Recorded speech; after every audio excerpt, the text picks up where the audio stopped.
Looks like it's 9:01 and we have quorum. We're going to get started here today. We can call our meeting to order for the Truckee River Flood Management Authority on March 20th at 9:01. If you would like to give us a roll call, please. Yes, sir. Miguel Martinez. Here. Clara Andriola. Present. Ed Lawson. Here. Donald Abbott. Here. Naomi Dewar. Alexis Hill. Here. All right, you have a quorum. Thank you so much. With that, we'll move to the Pledge of Allegiance. And I wanted to ask Ms. Danielle Henderson if you can lead us in the pledge today, please. Allegiance to the flag of the United States of America and to the republic for which it stands, one nation, under God, indivisible, with liberty and justice for all.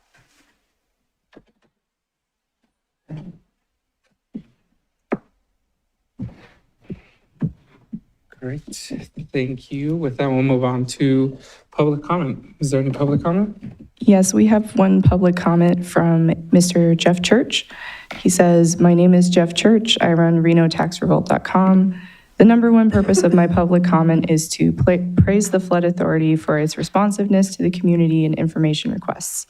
No need for a public document request. Ask a question and you get a response. I commend Mr. Walls and the TRFMA. Ask Reno what time it is, and they tell you to do a PDR, and then days later say there are no documents responsive to your request." He says, "I also want to address WC1 that raised our sales tax to 8.265. The Flood Authority is 98% dependent on sales tax, and that is lost completely when folks buy their cars in Carson or Fernley to save money. Stats from the Nevada Department of Taxation verify the shift and the tax loss affects all local governments. We built the needed schools and enrollment dropped from 65,000 to 58,000 as we now close schools. Yes, I told you so, but let's advocate to simply lower the tax to a psychological 7.99%, making Washoe competitive, and still providing funds for school maintenance, ballpark 2.75 left for WCSD. I went to public school but can do this math. 0% of 8.265 is 0. By the way, the BCC has the authority to cap the RTC 5 gas tax. That indirectly affects sales tax. Did you know that the Washoe gas tax, prove me wrong, is the highest gas tax in the entire nation? Sincerely, Jeff Church." All right, that's all for public comment. Thank you so much. With that, we'll move on to the approval of the agenda for today, March 20th. So moved. We have a Second. motion by Director Andrilla and the second by Director Dewar. All those in favor say aye. Aye. Any opposed? Motion passes unanimously. Thank you. We'll send it over to agenda item 1D, announcements and clippings with Dr. Rose. Thank you. I do have a few announcements. Some of these I touched on a email to you last week, but there's been further developments. First of all, on the designs for all the different projects like Tumwa, the airport, and the North Bank levee, we do have actually picked a favored consultant, and we are working with that consultant in each case, consultant team, in each case for a scope. Once we have a reasonable scope and the TAC likes the scope and we think it's a reasonable scope that we can bring to the board, we will identify those teams. Right now, we're not until we have a scope and we feel like it's a reasonable scope. The second thing is that on the Rock McCarran draft, the 30% design is still on schedule. It will be here for May at this meeting, but we do have an internal draft that we're going to receive in about a week for us to review. We're also going to bring it before the TAC and also the community at the end of April.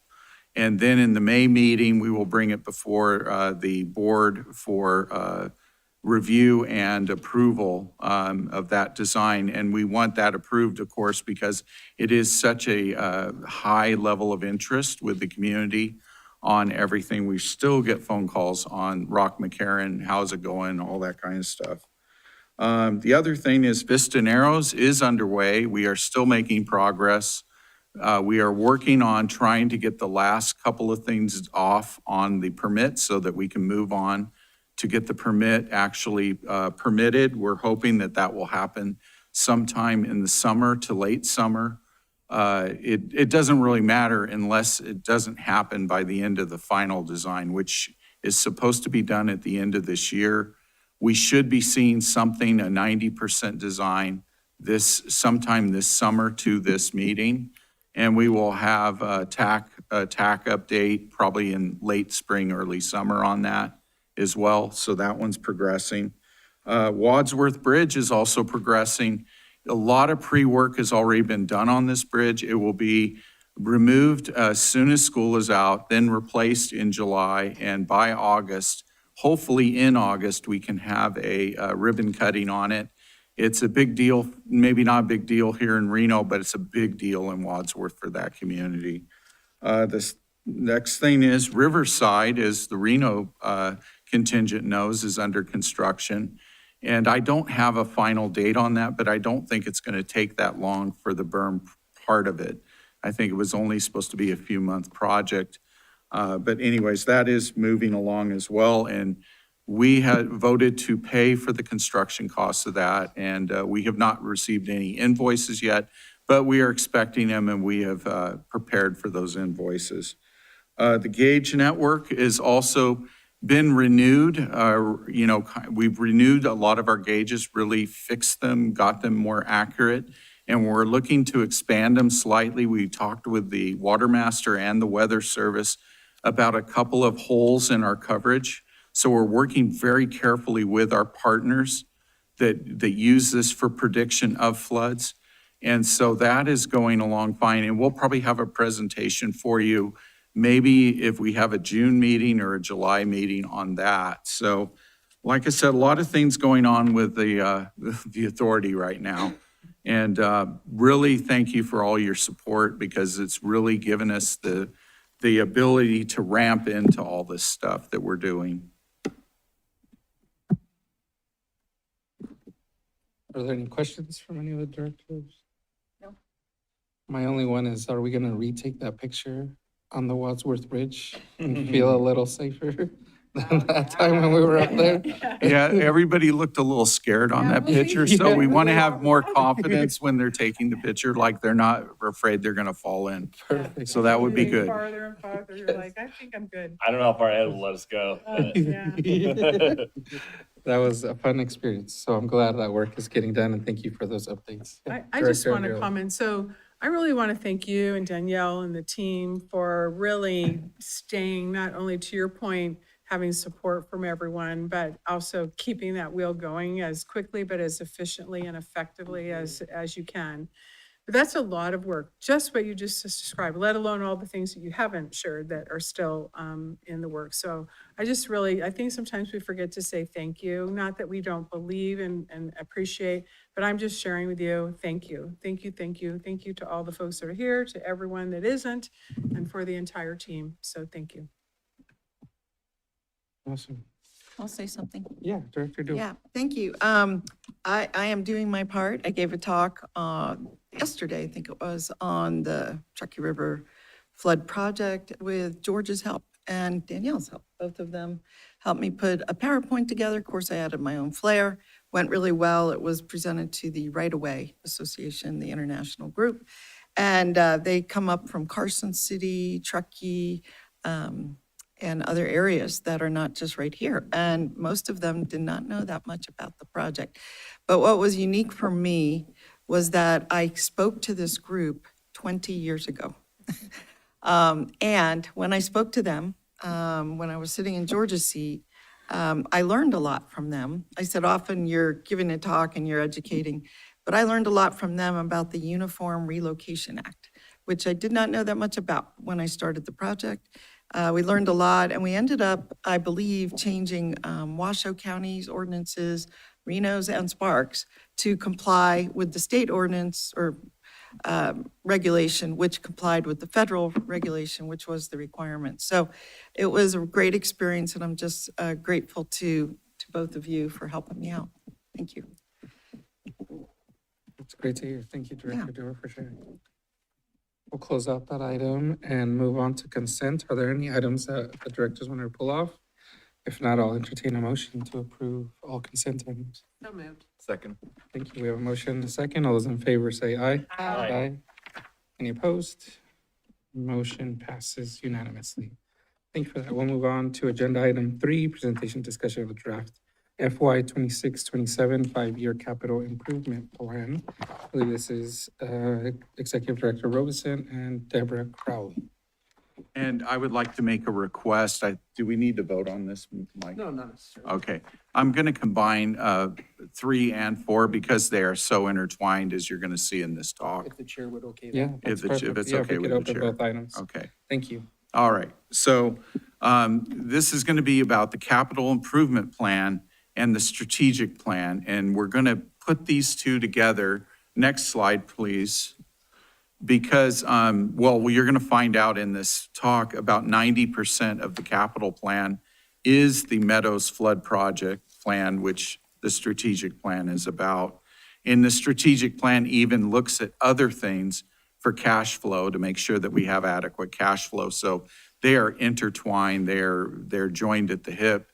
So it's hard to separate these two.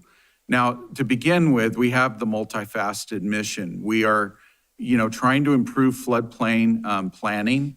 That's what the PMR model was all about. That's what we do with, for instance, I have 2 staff working on the flood response action plan right now with the county.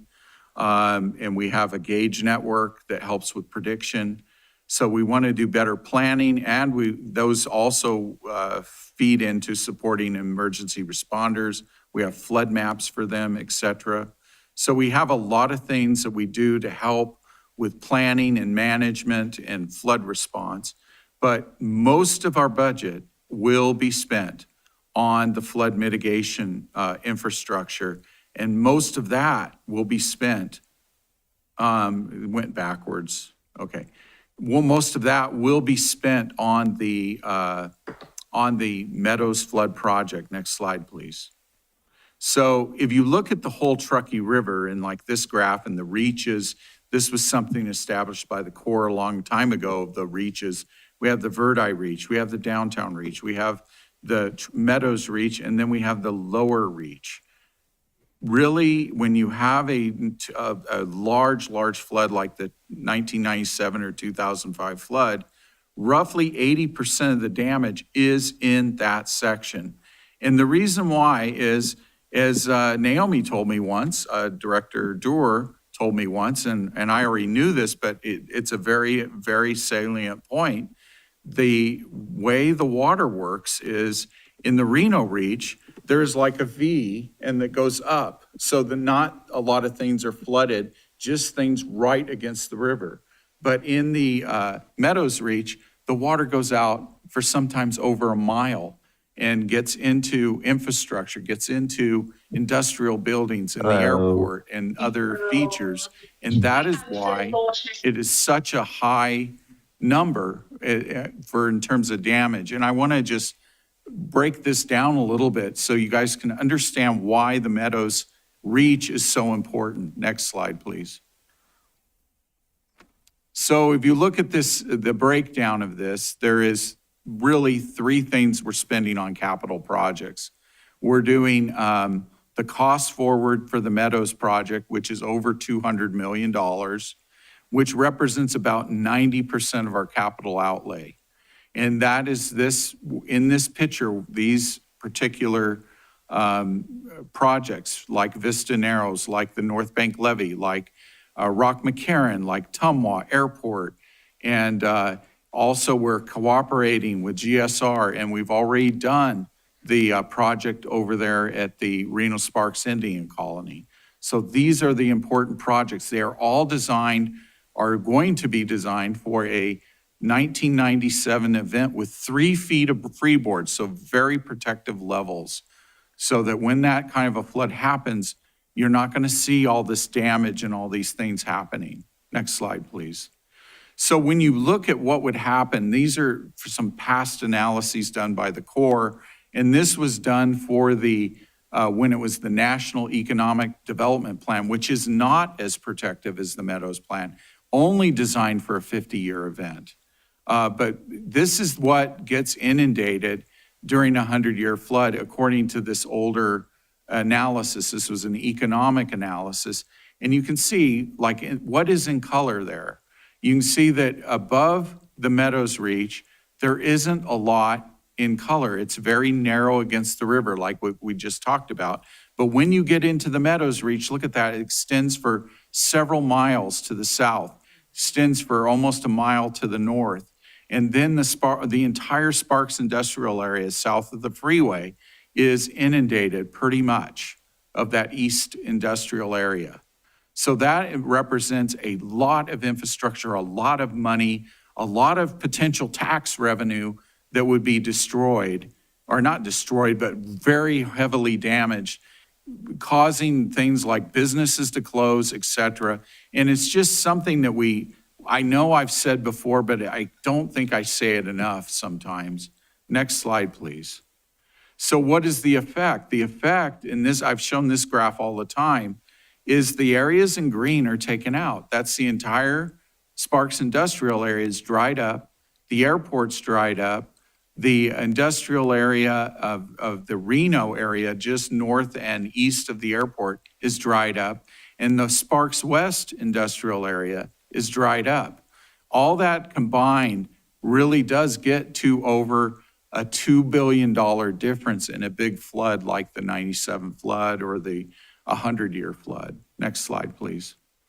So the economic impact, this is going back to an old core study from 2000, actually is around 2011, but it was published in 2013. You can see these dollar amounts, and there are high dollar amounts in downtown Reno because there are high infrastructure right against the river in downtown Reno that is very difficult to do anything about because it's so tight there. But there is even higher numbers, like if you look at the Sparks industrial area, that number's 3 times higher than what's in Reno there. And then the airport area and then the West Sparks area are also quite high. Next slide, please. So if you put this in a tabular form, this is from the core. These are annual numbers. So what they do in an analysis like this, they take this and they extend it out for 500 years. And so they have years with no floods. They have a few 100-year floods in there. They have a 500-year flood in there. They have like 10, 50-year floods over a 500-year period. So they put that all in there kind of randomly, and then they make an average, and this is what the average damage is over that 500-year period, that statistical analysis. And you can see that what you see is that the downtown area is like 9 million, and then you look down here, the Meadows area is, I can't read it right now with my eyes, but I believe it's 61 million. And then there's an area that really isn't affected by our flood projects, such as Steamboat South and those. They really aren't hurt or they aren't helped much. But they'd only amount to, about $1 million or less, actually less than $1 million. So you're talking about, or less than 4 million, I'm sorry, because Steamboat South is pretty high. But you look at that and you go, roughly 80%, that's where I get this number from, 80% of the damage is in number 2, number 3, number 4, where it says west, North Turkey Lane, east. All of these are impacted by the flood project. So if you go up there and you look at those in the corner on the left, Marty, those Sparks West, Sparks East, all of those put together are, like I said, make up about 80% of the actual damage during large floods over a 500-year period on average. So what you're saving with this, and this is just the NED, by the way. So if you think about this, I want to get into the weeds just a little bit. The Meadows project is more protective than the NED. Okay, so that 61 million is for existing conditions, but I'm going to show you a graph comparing that to putting the NED down. The Meadows project would actually be better. They would actually reduce it even more. Next slide, please. So that is this slide. So you look at this and you see that in, I think it's 2013 or 2011 dollars, this reduces by 25 million the level of damage overall. However, and that's for like 500-year floods included, everything's included, right? So it gets beyond what even the protection levels of our flood project is, which goes up to, you know, with the extra freeboard and everything, probably to what would be called a 150 to 200-year event now. That's what it protects to. So if you look at that, even with the NED, which is less protective, 50-year event, it reduces by 25. It would be probably even more. So you can see that there's still 30, what does that say, 36 million? Okay, so it would probably be on the order of, say, 18 to 20 million with the actual big project, the Meadows project, because it is more protective. So the idea is that these estimates I'm going to give you here in a minute for BC ratio are actually lower than what they should be for the Meadows project. I'm just testing this to make sure that it is a public benefit. So the next slide, please. Okay, so if you do the full analysis, the NED in its current, in the form that they gave us, and this is why we rejected it in 2021, is actually below 1. And the reason why, next slide, please. The reason why is that second line up there, that 313 million, is for compliance costs, which means mitigation, because it doesn't protect as well, and because there is no Vista Narrows, it floods the South Reno. And so you have to do all the mitigation in South Reno to protect South Reno, Southeast Reno. And so it creates more of a problem than it actually fixes. The mitigation costs are actually more than the project first costs. And so it makes no sense to do a project like that. However, with Vista Narrows, you can see the difference there, 313 million versus 76.5 million. And when we did this analysis, that's what we were estimating Vista to be. I don't think it's that high anymore, but it was at that time. Yes, right there. Because it's lower, but it also solves the problem of all the mitigation you'd have to do in Southeast Reno and in Hidden Valley and in all those areas. And that's why this one is so much less money. It's around 200 million instead of 300 million. And then once again, these are in 2013 dollars. The cost is actually at that time a little less than 200 million. Even now it's about 202.5 million. So the point is that this thing costs less, protects more, and doesn't have these high mitigation costs with it in the Southeast Reno area, county area like Hidden Valley, those areas. Next slide, please. So the way I usually just do this is I usually just talk about that it prevents 2.5 billion in potential flood damage from a 1997 flood. And that's a pretty simple analysis. People can understand that. They can see the area in green and get an idea. But I wanted to let you and remind you, because some of you have been on this board a long time, that the analysis is actually far more sophisticated than that. It is a very expensive economic study with a very expensive inundation damage study that would cost several $100,000 to replicate with the Meadows plan. That's why I haven't done it, because I know the Meadows plan is far over 2 on benefit cost, because when you bring in all those factors, the fact that it costs forward and the fact that it's more protective and all that, it's easily over 2. There's really no debate whether it's a good idea to do the project or not if something has a BC cost ratio of 2. Anything over 1 has a net public benefit, but something over 2 is basically a no-brainer. So I don't know if I want to really reinvent the wheel on something that's that high already. Just, oh, it's 2.2 instead of 2. Well, it's the same decision. Next slide, please. So the project is the major part of this. Like I said, 90% of the cost is to the project, but there's also targeted projects and there's also mitigation projects. One of the mitigation things, very high cost item, was the mitigation agreement. That's already been paid, so that's not part of the CIP anymore. That's already in an escrow fund. As soon as we sign the construction contract, the Pyramid Lake Paiute tribe can access that money and start building all the things they want to build, which are a lot of it's bank stability and perhaps some floodplain restoration work. So they're planning that right now.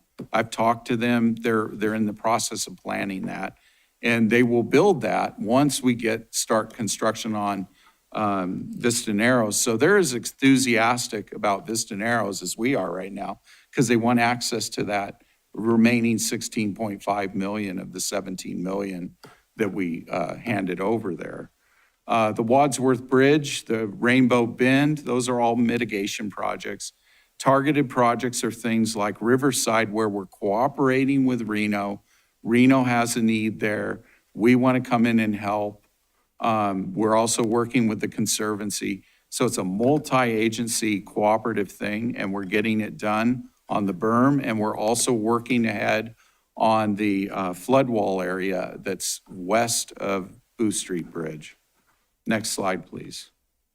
So these are the projected costs. This is what a CIP does, is you project costs, but look at my time frame. It's higher because I want to make sure that we understand the full cost of these projects, that extend before and after the 5-year period of the CIP. I'll give you the CIP numbers, but you want to know the full numbers to make an informed decision. So you can see the cost of these projects, the estimates, Rock McCarran. Each of these estimates is based on, except for Vista Narrows, is based on what's called a unit cost. In a previous life, I actually was a PE. I actually did these things for a living. I'm an engineer myself. I did all these estimates. So I am looking forward. Actually, Rock McCarran now is a real estimate as well. But I'm looking forward to having real estimates, not just my unit costs. And, Vista Narrows, I have at 51 million going forward right now. It may actually go down slightly because we're looking at things and trying to do value engineering, trying to figure out ways of making it cost a little less. Tumwall levies, you can see all the costs here. 202 million is where we're at right now, a little over 202 million. Next slide, please. And while I talk about these costs, is there any questions? Because I know that the board is very concerned about costs. Yes. Go ahead, Director Hill. Thank you. Can we go back to that last slide? Thank you. On the GSR berm and levee, is a lot of that due to their new project, or we would have to do that regardless if they were doing their new project or not? If we were doing it all ourselves, it would be probably about $10 million. Okay. But I'm estimating that our help is about 750,000. Okay. However, it may even be less than that because they're taking a lot of that on themselves because Right. they're doing so much work They out have there. to do it. They Yeah, have to. yeah, they're going to protect their infrastructure, correct? Uh-huh. But we are trying to help as much as we can, and we're coordinating. I coordinate with the engineers. I coordinate with the key people at GSR. It's been a very good experience with them, working together to make sure they have all the information they need. And I understand what they're doing, making sure that it is going to be protective. Right. So they are designed to the 117 plus 3 feet on the levee, and they want to do it as a levee now. They don't want to do a berm. Great. So that's Cool. where they're at now. Thank you. I think it's important for the public to understand that information, that they're taking on a lot of those costs themselves because that's their responsibility to do as well. So thank you for the clarification. Thank you. Thank you. All right. Any other questions about cost? Doesn't look like it. Okay, let's move on to the next slide, please.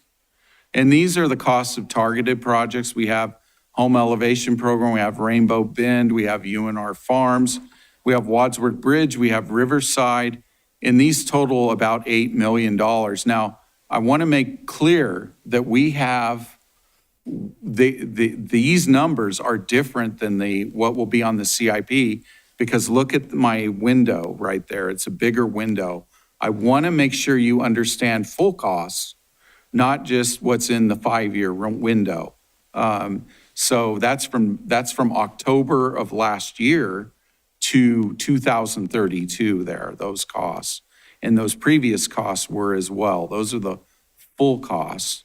And the thing is that there are other projects that we can do beyond these. There's projects in our map book that, like, for instance, taking out the Wells Underpass Bridge. That is something that we will want to get to at some point.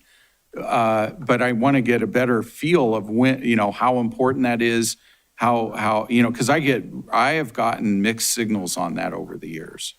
Now it seems like there's a real push, let's get rid of it. But, at some point, we may be putting that in, because maybe now we'd have some sort of cooperative project, maybe they'll help, whatever. But the point is that there are other projects that we have on the list that are less prioritized because of cost-benefit ratio. So the thing about wells is, yeah, it does back up water. It's not really causing damage, though. From a flood standpoint, it doesn't do a lot. However, it's an eyesore and there's lots of other problems, and it does back up water. So you can see why you'd want to get rid of it, but it's just not as high priority as protecting people, jobs, things like that. Next slide, please. So this is what is key. This is why I did the strategic plan in the first place. I wanted to have a projected cash flow analysis. And I guess the bottom line number of all this is that minus 95 million by the end of the 2030, it'd be mid-232 when that happens. That means over a period of time, we're going to have to borrow 100 million. It may, if there's problems or things we didn't see, maybe more, maybe less. But right now, the estimate is around 95 million. So we've done in the strategic plan, we did analysis of what it would take to pay off a bond or a loan of that size.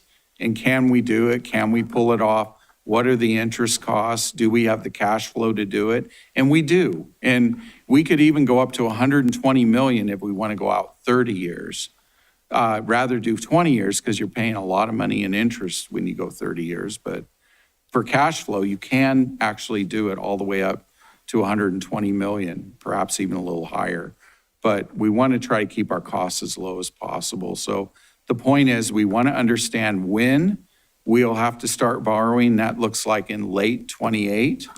And that's because it used to be 27, now it's 28 because of the permitting and different issues. We needed to get the final design of Vista done and all that. So it's actually pushed out a little bit, but still it's looking like late 28, we'll probably have to start taking out money, and we'll probably have to start considering that probably mid next year. Actually, we're already making inquiries. We're already trying to figure out how much it costs. We're already finding out who's who, but actually getting, signing and doing things, coming to the board for approval, I think that's next year. So just to keep that in mind, and this is really part of the strategic plan here, we cannot do the project without going into some debt.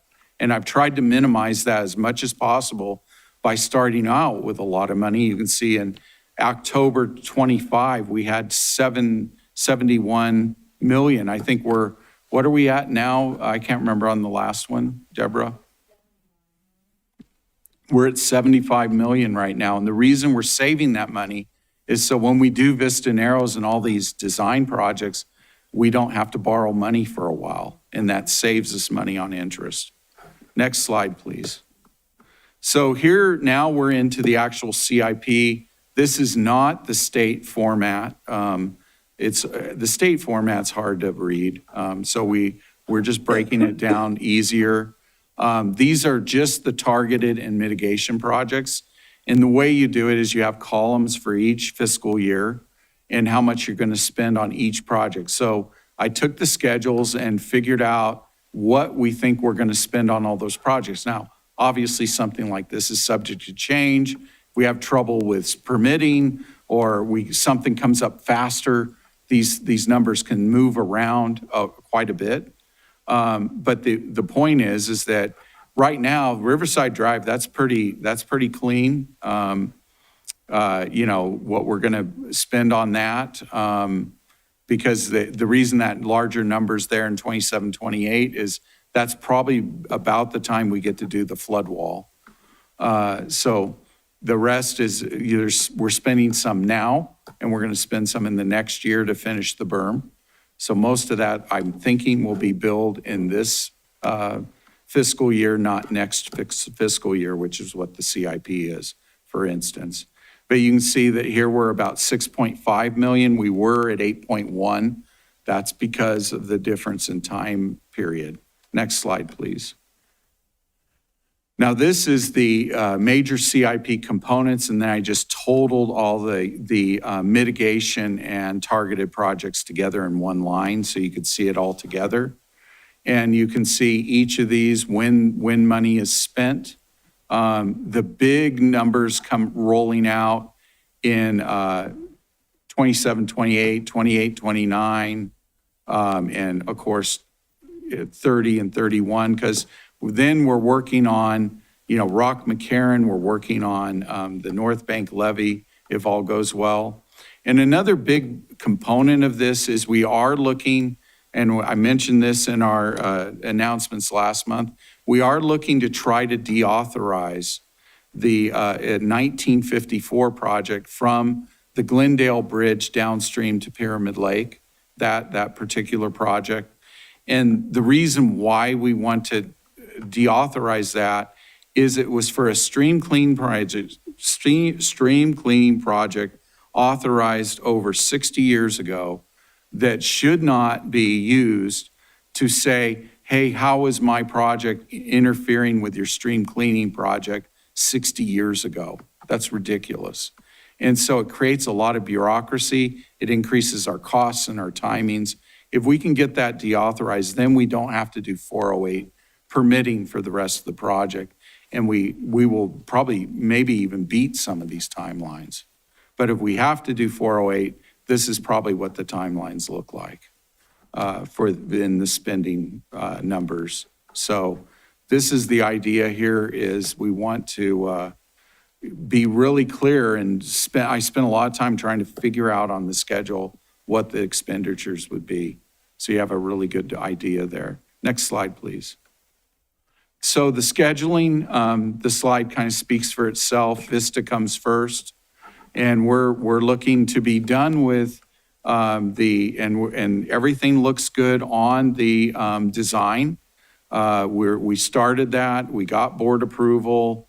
We've done the contract. We've done the design contract, and we're on schedule to be done by the end of this year and have bid documents for early 2027, so we can get a bid and maybe start as early as late 27 or 28, depending on availability of contractors and contractor schedules. Sometimes contractors can't jump on things right away because they have a backlog. Another thing is the Tumwa Levee flood wall.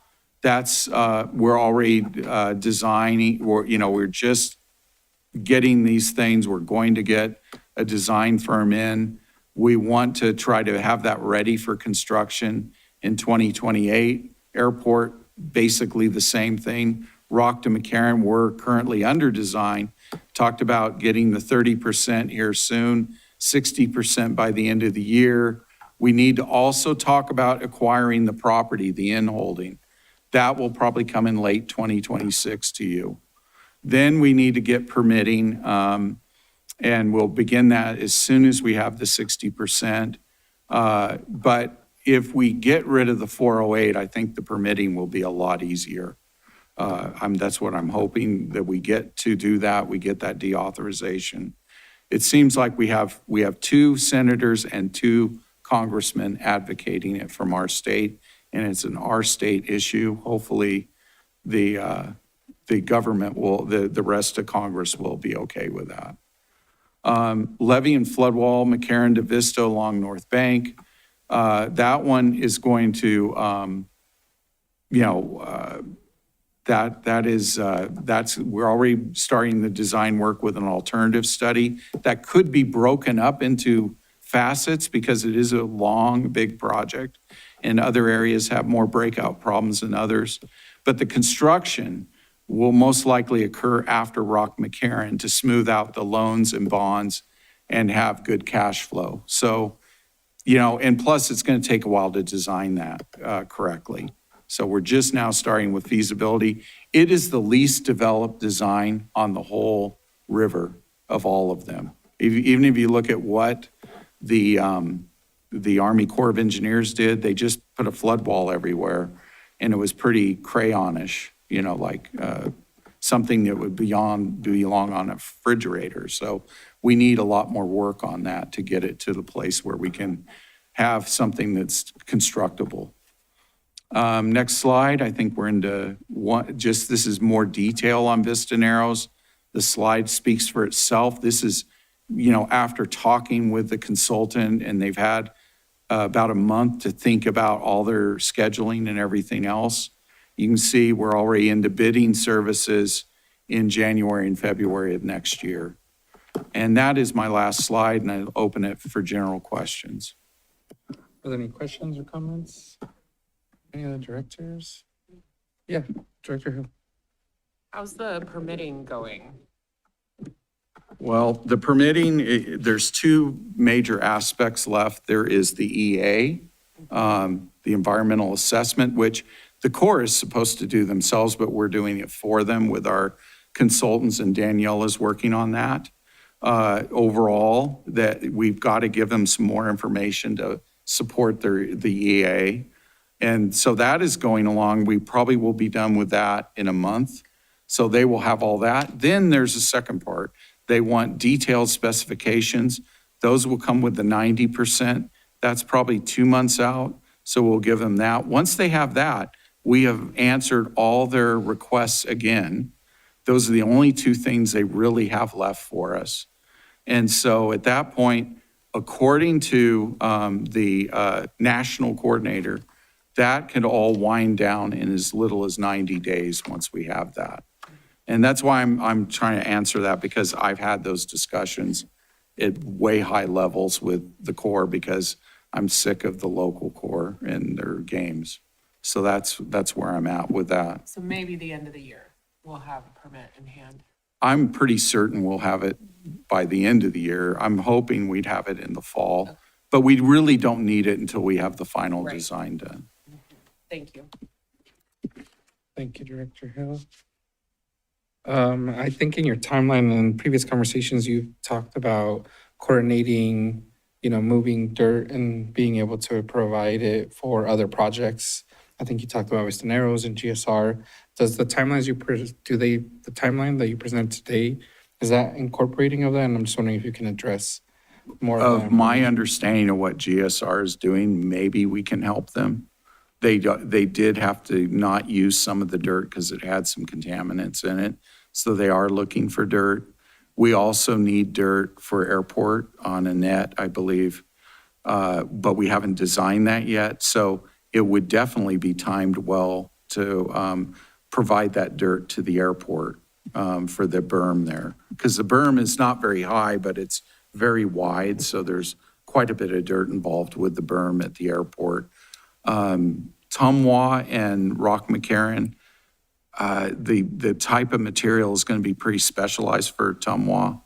And the Rock McCarran is actually kind of designed to be even fill, so it doesn't need dirt per se. Might need specialized dirt, but materials, but not. I don't think the Vista Narrows is going to help them there because they're pretty balanced. We're trying to do that to reduce costs in the design. Okay, yeah, that makes sense. And just to check with Mr. Wolves, if we move to a motion at this point, you only need a motion to approve the draft 26, 27 5-year capital improvement plan. That is correct. And just to say this, the CIP is what goes into our budgeting. So when Deborah does her budget for next year, she's going to use those CIP numbers for next year in her budget. And that will be next month that we do the budget. And we're already working on the budget. So it's important. That's why we have to bring it up now in the budget process. Great, thank you. Do you have Director anything Andrew? to say, Mike? No, that was the correct motion. We were just double checking, making sure that Yeah. I hear that you. was the right. Yeah, go ahead, Director Andrew. I was just going to move to approve. Perfect. We have a motion, is there a second? Do we need public? Well, we can do the motion in second and then public comment. Okay. Thanks, Just trying, I get called out enough by, by Director Dewar is a second. Do we have any public comment on this item? Seeing none? All right, with that, we'll take a vote. All those in favor say aye. Aye. Any opposed? Motion passes unanimously. Mr. Chair, Yes. if I could, since we're discussing public comment, we went through consent so quickly that I don't believe we called for public comment on item number 2. I would request that we call for public comment on that and then revote. Thank you for the reminder. Yeah, we'll bring back consent agenda items. Number 2, do you need a vote to bring the items back? No. We just reopen them? Okay, we'll reopen the consent items and ask if there's any public comments on the consent items. Seeing none? Perfect. With that, we have to retake the vote. If we can get a motion. Are you all both still okay with that? Yes. Yeah. Okay, we have a motion and a second. All those in favor say aye. Aye. Aye. Any opposed? Motion passes unanimously. Thanks for the reminder, Mr. Wolves. Thank you. And then we will move on to our final public comment. Director Lawson, I know you're up there, but if you want to speak at any point, we've asked that Marty keep her eyes on your screen just to make sure if you raise your hand, we want to make sure you're included in there. I don't think we've gotten that signal yet, but we want to make sure that we didn't forget about you.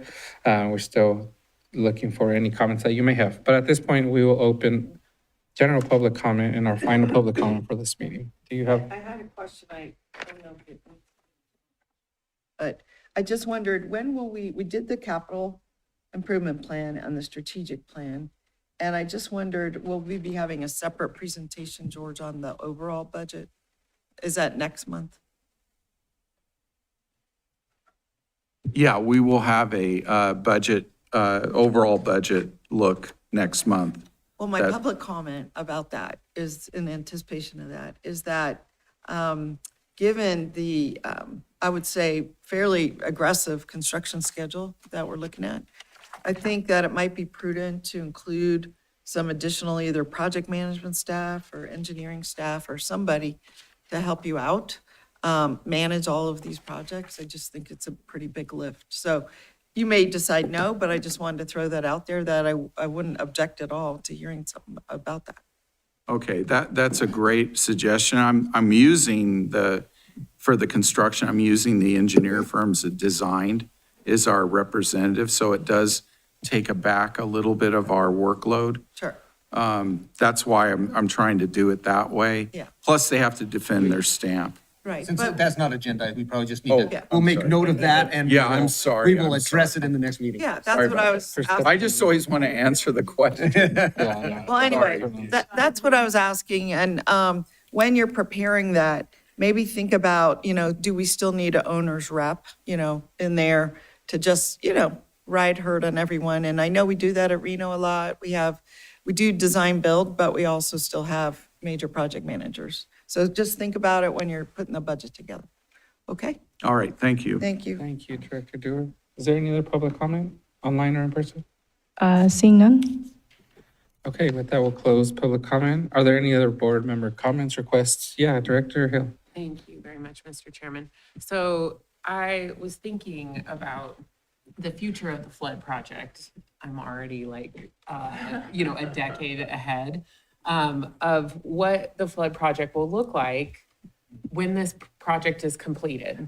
And I think there may be some opportunity for the board to have that discussion. And so it would be great if we could agendize that. I'm not saying it needs to be like even the next meeting. I would like to have that discussion this year. And what we need financially to sustain monitoring and what, any other things, what the future of the flood project looks like, and then what we can look at for envisioning, after the bonds are paid off, where those sales tax dollars go, all of that. I think it would be prudent to have that discussion. So thank you, Mr. Chairman. Thank you, Director Hill. I'll try to schedule that probably sometime this summer, Great, thank you. late summer or something like that. Yeah, it might be good just to start conceptualizing where we're gonna head to in the future. I've Yeah. already built in my mind. We're already there. Thank you. Yes, they're gonna make it a reality for us. Thank you. Any other comments? Doesn't look like it at this time, so we'll go ahead and adjourn our meeting at 9:52. Thank you all. Thank you.